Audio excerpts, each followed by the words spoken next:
Well, we heard from Ed Berliner, we heard from Harry in Pittsburgh, and we're going to come back and talk about another key state. That key state, the Sunshine State of Florida.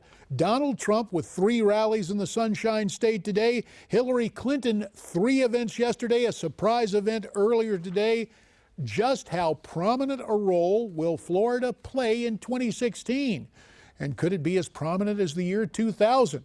Let's bring in one of my former colleagues from Capitol Hill and also the former Attorney General of Florida, Bill McCollum, who joins us from Newsmax, Washington. Currently, he's a partner with Denton's Public Policy and Regulation. So, Bill, you know this state better than anybody. What is your take on the campaign right now here in Florida?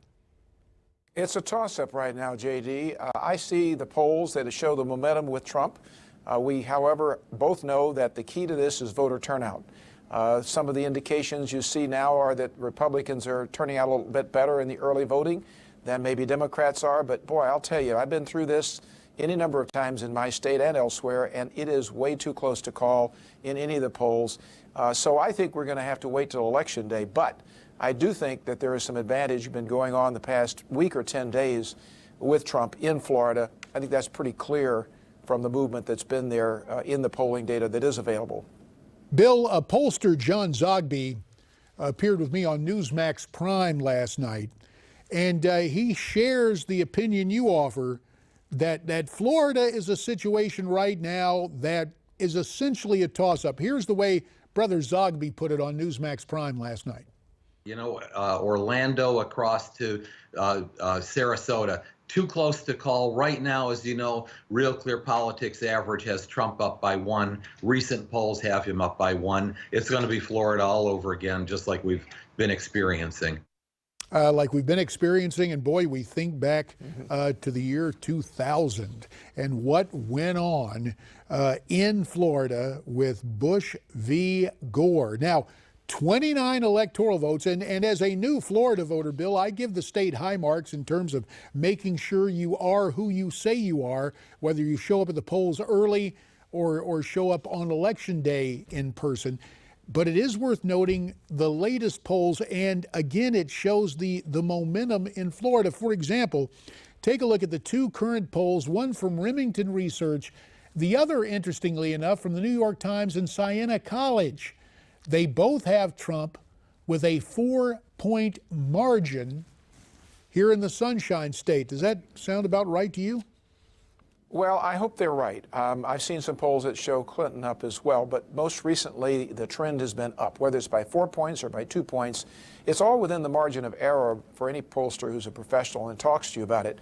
But the trend line is very positive. You see, we have a great many senior citizens still in our state, and they're more conservative in many ways than other states, and how people look at some of the things that have been brought up to slam Trump. I think that they, by and large, the voters of Florida, not just the elderly, but most of the mainline voters, are looking at this race and they really don't like what they see, especially with Hillary Clinton.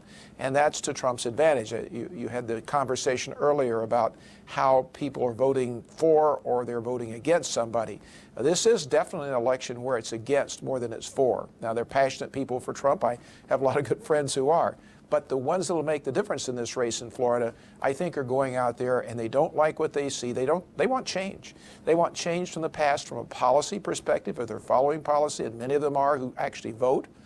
They want to change because of the foreign policy as well as domestic, and they don't like what they see with the Affordable Care Act, Obamacare, and what Hillary's saying now about universal coverage and fixing it instead of throwing it out.